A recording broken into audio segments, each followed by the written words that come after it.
College में आपको attendance manage करना है, आपको अपना सोशल लाइफ मैनेज करना है, आपको अपना पढ़ाई मैनेज करना है। अपने स्कूल में आप टॉपर्स होंगे, रैंक लिस्ट में ऊपर से नाम चेक करते होंगे। अब एमबीबीएस में आ गए हो, अब नीचे से चेक करने की आदत। डर तो सबको लगता है, गला सबका सूखता है। मजा आएगा तो समझ आएगा, समझ आएगा तो मजा आएगा ही। बायोकेमिस्ट्री बायोकेमिस्ट्री सुनते ही आपके दिमाग में क्या आता है? पाथवे पाथवे और सिर्फ पाथवे। लेकिन हमारे सामने आज कुछ ऐसे सीनियर्स बैठे हैं जिन्होंने बायोकेमिस्ट्री में ऑनर्स लाया। सिर्फ बायोकेमिस्ट्री में नहीं, साथ साथ फिजियो में भी लाया। तो आज हम इन सब से कुछ क्वेश्चंस पूछेंगे जो आपके लिए बेनिफिशियल हो। अगर आप फर्स्ट ईयर एमबीबीएस स्टूडेंट हैं तो आपके लिए बेनिफिशियल होगा। तो चलिए शुरू करते हैं। Hey welcome back to my YouTube channel Jhaji NRS. तो पहले इंट्रोड्यूस करवा देते हैं। Hello everyone, my name is Shreya Bharti. Currently, I am a second year MBBS student at NRS Medical College. Hello everyone, I am Jay Popat. I am also a second year student at NRS Medical College. तो सबसे पहला सवाल, जब आप लोगों को honours आया तो आप लोगों का फीलिंग्स कैसा था? आपको कैसा लगा? जय। फीलिंग तो अच्छा ही होता है। एमबीबीएस में ऑनर्स एक अच्छा टैग माना जाता है। तो हाँ, काफी अच्छा लगा था देख के कि बायोकेमिस्ट्री और फिजियो में ऑनर्स आया हुआ है। आपको कैसा लगा? Actually, Biochem was the subject जिससे मुझे सबसे ज्यादा डर लगता था। तो उसमें ऑनर्स आया तो वो और ज्यादा खुशी के था मेरे लिए एक्चुअली। बाकी तो सब घर वाले भी खुश थे, खुशी था। तो बहुत सारे बच्चों को बायोकेमिस्ट्री में मतलब वो जैसे ही नीट पास करके आते हैं तो फिर यहाँ बायोकेमिस्ट्री का सिलेबस उनको बहुत वास्ट लगने लगता है। वो मतलब उनसे डरने लगते हैं। तो सबसे पहला सवाल कि क्या आप लोगों को भी बायोकेमिस्ट्री स्टार्टिंग में बहुत हार्ड लगता था? तो फिर आप लोगों ने उसको कैसे मैनेज किया? हाँ, जैसा कि नीट के सिलेबस है, फर्स्ट एमबीबीएस में आते हुए बुक सीधा 10 टाइम्स हो जाती है। इतनी मोटी मोटी किताबें पढ़ना पहले तो लगता है हाँ कैसे करेंगे, ये कैसे करेंगे। बट हाँ, प्रोफेसर्स अच्छे थे, उनकी मेहनत सबसे ज्यादा थी। फिर आती है हमारी मेहनत। धीरे धीरे पढ़ते पढ़ते मैनेज हो गया। आप? इनिशियली लाइक बायोकेम ऐसा सब्जेक्ट है कि इनिशियली बहुत बोरिंग है, बट धीरे धीरे पढ़ोगे, हर चैप्टर एक दूसरे से लिंक होगा, तब जब समझ में आएगा तब पढ़ने में भी अच्छा लगेगा। इनिशियली थोड़ा हार्ड है, थोड़ा मेहनत करो, इनिशियल लगेगा थोड़ा मेहनत, बाद में इजी हो जाएगा, खुद ही मजा आएगा पढ़ने में। मतलब पहले आपको भी बायोकेमिस्ट्री हार्ड लगता था? हाँ, पहले मेरे को भी हार्ड लगता था। धीरे धीरे जैसे जैसे चैप्टर कंप्लीट होते रहे वो लिंक बनता गया, तो एक दूसरे से जैसे लिंक बना तो इजी हो गया फिर लास्ट में। इसका मतलब बच्चों, आप सिर्फ अकेले नहीं हो जिनको बायोकेमिस्ट्री हार्ड लगता है। सबको फर्स्ट में बायोकेमिस्ट्री हार्ड ही लगता है। अच्छा, बायोकेमिस्ट्री में कोई एक ऐसा टॉपिक जो आपको सबसे इंटरेस्टिंग लगा हो? इंटरेस्टिंग तो लाइक बोल सकते हैं जो डीएनए वाला पार्ट है वो इंटरेस्टिंग है। बाकी सारे टॉपिक में मतलब कुछ कुछ टॉपिक वाइज है। हाँ, मॉलिक्यूलर अच्छा लगता था क्योंकि पहले भी पढ़ा हुआ था, तो और पढ़ने में और अच्छा ही लगा था बाद में। रिकॉम्बिनेंट डीएनए टेक्नोलॉजी हाँ। और उसके पार्ट जो तो नीट में भी पढ़े हुए थे, तो हाँ वो पार्ट अच्छा था क्योंकि पहले से पढ़ा हुआ था एज श्रेया सेड। और बाकी पाथवेज ना, जैसे कि इन्होंने भी पहले कहा कि जैसे जैसे चैप्टर्स में रिलेट होते जाएगा तो it will make more sense. तो मजा आएगा तो समझ आएगा, समझ आएगा तो मजा आएगा, यही है। अच्छा, इंटरेस्टिंग टॉपिक्स का बात को कर लिए। कौन सा ऐसा डिफिकल्ट पार्ट लगा? सबसे डिफिकल्ट बायोकेमिस्ट्री में कौन सा पार्ट लगा? ओवरऑल डिफिकल्ट है क्योंकि सब याद करने वाली चीज है। कॉन्सेप्ट के नाम पे कम है क्योंकि पाथवेज बहुत लंबे लंबे हैं। मॉलिक्यूलर जैसे बोला उसमें तो सारा ही कुछ याद करना है। तो सबसे ज्यादा डिफिकल्ट भी आई थिंक मॉलिक्यूलर ही है क्योंकि सारा कुछ उसमें रटने का ही है। आपको कौन सा सबसे हार्ड लगा पूरे बायोकेम में? पूरे बायोकेम में लाइक मैंने बोला था इनिशियल फेज थोड़ा टफ था, तो जनरल वाला जो पार्ट है वो टफ नहीं है, बस वो बोरिंग है। वो बस बोरिंग है तो वो टफ लगता है। इस बार भी आई थिंक बहुत क्वेश्चंस आए हैं जनरल वाले पार्ट से, तो मतलब वो टफ नहीं है, बस बोरिंग लगता था, इसलिए मन में था कि वो टफ हो गया है। सबसे मेन क्वेश्चन, आपका स्टडी स्ट्रेटेजी क्या था जिससे आपने ऑनर्स लाया? स्ट्रैटेजी नहीं है एज सच कोई, और हर दिन कंसिस्टेंट होकर वैसे ही पढ़ना कोई भी नहीं हो सकता, सबसे नहीं होता है। बट आई थिंक कि बस इतना था कि सब्जेक्ट पे थोड़ा कमांड होना चाहिए, पता होना चाहिए कि आप क्या पढ़ रहे हो, मतलब समझ समझ के पढ़ोगे तो हो जाएगा। बट अगर आप लास्ट में ही सब कुछ लेके बैठोगे कि आज मैं खत्म ही कर दूंगा पूरा बायोकेम, तो वैसे नहीं होता है। हर टाइम थोड़ा थोड़ा करके पढ़ो, हो जाएगा। एकदम बेसिक मूल मंत्र है कि बेसिक स्ट्रॉन्ग करो। सबसे पहले जो क्लास में पढ़ाया जा रहा है वो 3 इडियट्स में वो बैक बेंचेस के जैसा या तो फिर तारे जमीन पर जैसे वो बच्चे की तरह पूरा ऊपर से ऐसे जाएगा। प्रोफेसर बोलते जाएंगे, कुछ समझ नहीं आएगा। लेकिन ये है कि वो जो पढ़ा रहा है एटलीस्ट हम लोग जस्ट बैठ के सुन ले ध्यान से, फिर घर या फिर हॉस्टल में जाके वही चीज वापस पढ़े, लेकिन उसी दिन पढ़े, तो वो एक मैटर करेगा। और ये भी है कि अगर उसको पढ़ लिया फिर छोड़ दिया, नहीं, क्योंकि हम लोग के माइंड में कुछ जब जा रहा है तो उसको परमानेंट मेमोरी में डालने के लिए उसको रिवाइज भी करना पड़ता है।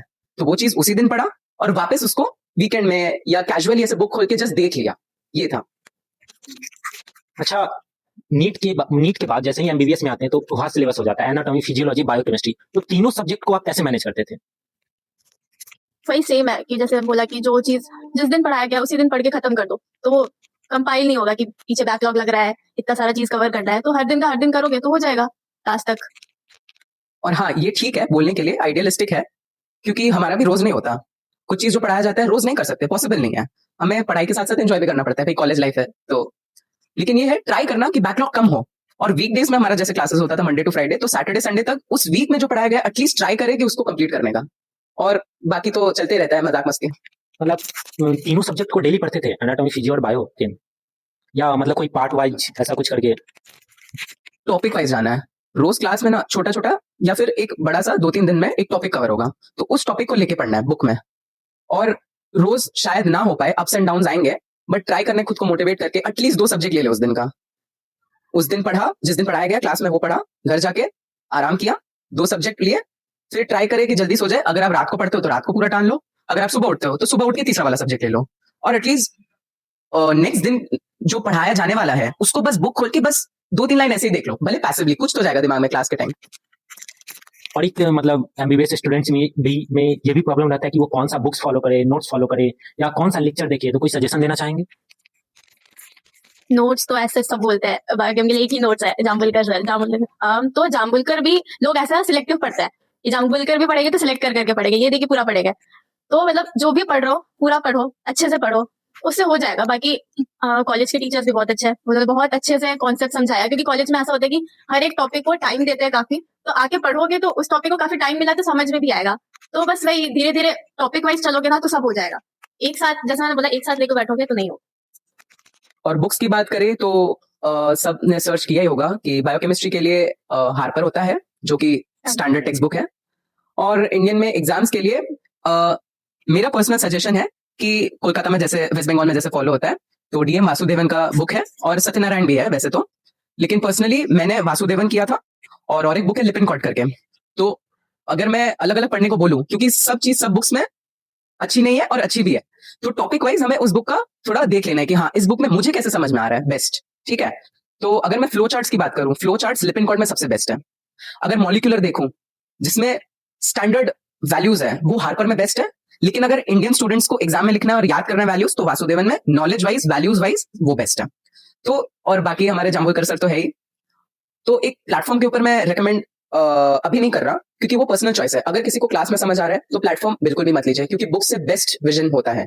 अपने खुद के नोट्स बनाइए, वो सबसे बेस्ट होंगे, उसी को रिवाइज करते जाइए, क्योंकि किसी और के नोट्स में भी हाँ पहले से जो कंसाइज्ड है, आपको पहले बेसिक्स अंदर डालना। अभी आप आए हो, अभी से डायरेक्ट आप शॉर्टकट्स मारोगे तो नहीं होगा। बायोकेमिस्ट्री, एनाटॉमी और फिजियोलॉजी बेसिक्स है पूरे एमबीबीएस के सब्जेक्ट्स के, तो आपको बेसिक्स अपने बुक्स पढ़ के ही स्ट्रॉन्ग करना है। तो गोल्ड स्टैंडर्ड जितना हो सके वो थोड़ा पढ़े, उसका थोड़ा नॉलेज ले, वासुदेवन या सत्यनारायण का जो आपको लैंग्वेज इजी लगे आपको, और लिपिनकॉट का फ्लो चार्ट्स, उसमें बहुत अच्छे से डायग्राम्स दिए हुए हैं। उन सबको जितना बन सके कंपाइल करके प्रीवियस ईयर क्वेश्चंस को देख के जो सबसे इंपॉर्टेंट टॉपिक्स है उसको अपने हाथ से लिख ले, और प्रोफेसर्स को दिखा दे कि ऐसे ऐसे लिखना है, बाकी आप खुद समझ लें। टीचर्स ही बता देते हैं कि ये टॉपिक इस बुक में बेस्ट दिया हुआ है, तो क्लास करोगे टीचर्स ही बता देंगे। टीचर से पूछ लो कि कौन सा टॉपिक कहाँ बेस्ट दिया हुआ है, उधर से पढ़ लो और एक जगह ऐड कर लो, मतलब सब जगह से मिला करके कुछ एक नोटबुक या नोट्स अपने बना लो, या फिर जो भी नोट्स है उसमें ऐड ऑन कर लो, ताकि बार बार आपको हर एक बुक नहीं देखना पड़ेगा। तो एक अपना नोट्स बना लो, मतलब वो चीज आपकी अपनी होनी चाहिए कि हाँ मैं जब पढ़ूंगी एग्जाम होगा तो मैं इसी से रिवाइज करूंगा। और सारे बुक्स मत खरीदने जाना, एक बुक जो खरीदो उसको एकदम रिलीजियसली फॉलो करो। वो बुक है, पब्लिश किया हुआ है, पढ़ा जाता है, तो गलत नहीं है इन्फॉर्मेशन। बस कुछ टॉपिक्स जो आपको, जैसे मैंने बोला ना, एग्जाम में लिखने के लिए जो बेटर है वो टॉपिक्स आपको पता चल जाएगा। आप ऐसा कर सकते हो कि लाइब्रेरी से इश्यू कर लो, या फिर अपने दोस्त ने जिसने दूसरा बुक लिया है आप एक्सचेंज करके कुछ कुछ टॉपिक्स पढ़ लो, या पीडीएफ से पढ़ लो। लेकिन सबका नॉलेज मेरे जैसे पागल नहीं बनाओ कि मैंने सब बुक्स को लेके एक कंपाइल किया था। लेकिन जितना हो सके वो उतना करो। एग्जाम के टाइम बुक नहीं खोल के तुम्हें जो सबसे फास्टेस्ट रिवीजन का सोर्स अपने खुद ही बनाना है, वो है। और नीट एस्पिरेंट्स में क्या होता है कि वो मतलब बहुत स्ट्रेस में रहते हैं, तो उनका नीट क्लियर होता है तो एकदम जोश में आ जाते हैं, और जैसे ही कॉलेज में एंट्री करते हैं तो पूरा कॉलेज लाइफ एंजॉय करने लगते हैं, एकदम सब चीज मतलब एग्जाम के टाइम के लिए छोड़ देते हैं। तो उनको आप क्या कहना चाहेंगे कि मतलब कॉलेज लाइफ और फिर पढ़ना भी, दोनों को कैसे मैनेज करें? Actually as a medical profession जो है, तो इसमें ऐसा तो नहीं है कि बस कॉलेज लाइफ है, बट आप पढ़ किस लिए रहे हो, आपको अपना गोल पता होना चाहिए कि आप किस चीज के लिए पढ़ रहे हो। बाकी हाँ, दोनों चीज को मैनेज करो, हर दिन तो एक जैसा नहीं हो सकता। हमारे बायोकेमिस्ट्री डिपार्टमेंट ने तो आते ही डरा दिया था कि अपने स्कूल में आप टॉपर्स होंगे, रैंक लिस्ट में ऊपर से नाम चेक करते होगे, अब एमबीबीएस में आ गए हो, अब नीचे से चेक करने की आदत डाल लो। तो बायोकेमिस्ट्री ने तो पहले से ही डरा के रख दिया था डिपार्टमेंट ने। बट देखो यार, कुछ बोलने का चीज नहीं है, बट जो इंसान कॉलेज आएगा ना, वो खुद 2-3 महीने में समझ जाएगा कि कैसे मैनेज करना है। तो इसका कोई सच मूल मंत्र नहीं है। हाँ, आपको ओवरवेल नहीं होना है सब्जेक्ट की वजह से, ज्यादा स्ट्रेस नहीं लेना है, लेकिन ज्यादा लूज भी नहीं रखना है। मैं खुद मूवीज देखता था, एग्जाम के पहले भी मैंने मूवीज देखी, मेरे को बहुत शौक है। और मैं जब पढ़ता था तब कॉन्सेंट्रेशन से पढ़ाई मैं फोकस करके पढ़ता था। ये है, टाइम टेबल बनाओगे, 10 दिन आप फॉलो करोगे, नहीं होगा प्रैक्टिकली, क्योंकि ये आइडियल चीज है।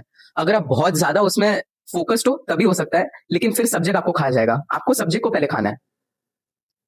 और क्या होता है कि नीट के टाइम पे ओएमआर रहता है, तो मतलब हम लोग को लिखने का हैबिट नहीं रहता। फिर जैसे ही हम बीबीएस में आते हैं तो फिर एग्जाम में स्ट्रेस आने लगता है, हर क्वेश्चन मतलब क्वेश्चन छूट जाते हैं एग्जाम में। तो एग्जाम स्ट्रेस को कैसे मैनेज करें? तो जैसे आपने बोला ना कि ओएमआर वाला सिस्टम होता है और सडनली हम मेडिकल फील्ड में आते हैं, फर्स्ट ईयर तो हमारा लाइक लॉन्ग आंसर तो एग्जाम भरने वाला सिस्टम फिर से आ जाता है।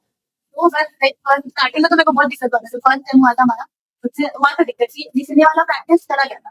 तो मेरे को रियलाइज हुआ कि ऐसे तो नहीं होगा। तो आप मतलब एक चीज कर सकते हो, जैसे पीवाईक्यू में क्वेश्चन देखो कि इस तरह का क्वेश्चन इस पैटर्न में क्वेश्चन आता है, और लिख करके देखो कि आप अगर आएगा तो मैं ये पॉइंट लिखूंगी और मैं इस तरह से प्रेजेंट करूंगी अपना पेपर। मतलब वो पेपर प्रेजेंटेशन ही इतना ही करोगे ना तो हो जाएगा। बाकी पीवाईक्यू मेन है ही, हमेशा ये रिपीट होता ही है। तो पीवाईक्यू देख लो, टीचर से पूछ लो कि इस टॉपिक में किस तरह के क्वेश्चन आएंगे, मैं कैसे प्रिपेयर करूँ, तो हो जाएगा। मतलब थॉट लिखो टू द पॉइंट। हाँ, टू द पॉइंट। यहाँ तो टीचर बोलेंगे कि हाँ पेज भर दो, पर अभी तो जैसे स्कैन होकर के पेपर चेक होगा तो सारे टीचर फ्री में चेक करेंगे, तो आपका इतना बड़ा बड़ा आंसर कोई देखेगा नहीं। पॉइंट में लिखो, अंडरलाइन करो, बस तो इनफ है। मैंने पेपर नहीं भरा है, मैंने केवल पॉइंट वाइज ही आंसर लिखा है, मैंने पूरा 30 का 30 नहीं भरा है। पॉइंट वाइज लिखो। फर्स्ट ईयर में न्यू न्यू प्रैक्टिकल स्टार्ट होता है, तो फिर प्रैक्टिकल के लिए एक और कोई टिप्स? और वाइवा मोस्ट इंपोर्टेंट। वाइवा में तो मतलब जाते ही फर्स्ट सेम का वाइवा था, बहुत डर लग रहा था। तो फिर वाइवा में प्रोफेसर के सामने कैसे बोले, मतलब एकदम डर आ जाता है बस, तो उसको कैसे हैंडल किया? कॉलेज में आपको अटेंडेंस मैनेज करना है, आपको अपना सोशल लाइफ मैनेज करना है, आपको अपना पढ़ाई मैनेज करना है। थ्योरी क्लास आप आ पाओ या ना आ पाओ, आपको 75 कर देना है, लेकिन प्रैक्टिकल हर एक क्लास अटेंड करो। वो चीज रिपीट जल्दी से मिलेगा नहीं मौका रिपीट करने का। तो जितना आपका हैंड्स ऑन एक्सपीरियंस लैब के इक्विपमेंट्स में होगा, उतना आपको फाइनल में उतना दिक्कत नहीं होगा, क्योंकि आपने वो पहले ही प्रैक्टिस करके रखा है, आपको पता है रिजल्ट्स क्या है। ज्यादा प्रैक्टिकल नहीं है, 15-20 प्रैक्टिकल है। तो आपका अगर हैंड्स ऑन एक्सपीरियंस उस प्रैक्टिकल को करने में आप वो अपना अपस्किल कर लोगे ना, तो आपको फाइनल में प्रैक्टिकल में ऐसा दिक्कत नहीं आएगा। और उसमें एक पार्ट होता है ऑस्पी, ऑब्जेक्टिवली स्ट्रक्चर्ड प्रैक्टिकल एग्जामिनेशन, जिसमें 90 सेकंड एक स्टेशन में कुछ रखा होता है, उसको आइडेंटिफाई करना है, उसके हिसाब से 2 छोटे क्वेश्चंस पूछे जाते हैं। तो उसमें टाइम में लिखने का दिक्कत नहीं होगा, बट आपको जितना कंटेंट है ना वो पहले से पता रहना चाहिए। जो प्रोफेसर लोग क्लास में प्रैक्टिकल में पढ़ा के लिखवा के जा रहे हैं, वो चीज आप एक जगह कंपाइल करके रख लो। और रही बात वाइवा की, तो डर तो सबको लगता है, गला सबका सूखता है लेकिन वही है, प्रैक्टिकल में ज्यादा स्ट्रेस नहीं है अगर आपका बेसिक्स क्लियर है तो। प्रैक्टिकल पार्ट तो जैसे उसने बोला कि ऑस्पी, तो ऑस्पी एक फिक्स पैटर्न ऑफ क्वेश्चन ही है कि वायल्स पे क्वेश्चन हो गया, इंस्ट्रूमेंट हो गया, क्लिनिकल चार्ट्स वगैरह दे दिया, तो एक स्पेसिफिक उसका पैटर्न है, एक ही तरह के क्वेश्चन रिपीट होते हैं। तो आप खुद का नोट्स बना लो कि वायल्स इतने इतने टाइप के हैं, क्लिनिकल चार्ट इतने सारे हैं, तो एग्जाम के पहले बस वही देख के जाना है, तो ऑस्पी वाला पार्ट तो हो जाएगा। दूसरा जो है कि आपको एक टेस्ट परफॉर्म करना होता है, या तो अननोन यूरिन सैंपल या फिर कोलोरीमेट्री का जो भी आता है। तो इसके लिए जैसे उसने बोला कि क्लास जाओ, खुद प्रैक्टिस करो, तभी आपका होगा। एग्जाम में डायरेक्ट आके प्रैक्टिकल करोगे यूट्यूब वीडियो देख के तो नहीं होगा। तो खुद जाओ, खुद से प्रैक्टिस करो, हाँ, और हो जाएगा, बहुत ज्यादा डिफिकल्ट नहीं होता है। और लास्ट इज वाइवा। तो वाइवा में ऐसा होता है, ज्यादा टीचर्स ही मोटिवेट करके रखते हैं कि हाँ तुम बोल पाओगे। तो स्टार्टिंग में तो लाइक सिंपल क्वेश्चन होते हैं, धीरे धीरे वो अपना लेवल बढ़ाते हैं। तो स्टार्टिंग से कॉन्फिडेंस रखो अपने टॉपिक पे, जो भी वो एक टॉपिक जो भी पूछ रहे हैं। बाकी एक काम कर सकते हो कि छोटा सा फ्रेंड ग्रुप बना लो, ग्रुप में आपस में एक एक टॉपिक पकड़ लो कि आज तुम मुझे ये बताना, मैं तुम्हें ये बताऊंगी, ऐसा करके डिस्कस करो, क्वेश्चंस पूछो आपस में ही। तो उससे कॉन्फिडेंस आएगा कि हाँ मुझे ये टॉपिक आ गया है, अब मुझे टीचर्स भी क्वेश्चन पूछेंगे तो फिर मैं उसका आंसर दे पाऊंगी। तो बस ऐसे ही कर लो, हो जाएगा। मतलब स्मॉल ग्रुप्स बना के फिर हाँ, डिस्कस करके आपस में। हाँ, तो मतलब एक लास्ट मैसेज जो आप मतलब अपने जूनियर्स को देना चाहेंगे, जिससे वो सब्जेक्ट पे पूरा कमांड कर पाए, तो पूरे बायोकेमिस्ट्री को 3 टिप्स, मतलब पूरे बायोकेमिस्ट्री में 3 टिप्स दीजिए।